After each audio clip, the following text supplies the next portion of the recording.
വലിയ ആളാ, കയ്യിലൊക്കെ ചോര ഇട്ടിട്ട് തിന്നിന്.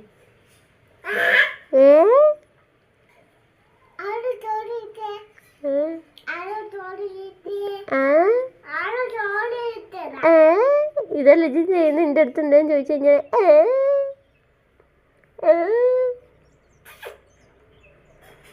ആളൊക്കെ ചോറ് ചോദിച്ചിട്.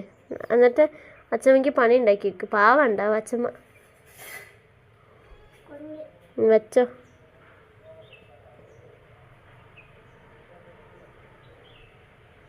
തിന്നേ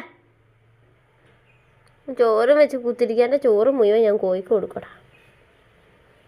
ബലൂണി ഞാൻ പൊട്ടിക്കും. കുഞ്ഞിങ്ങോട്ട് വരണ്ട കേട്ടോ. ആടുന്നോ? ആ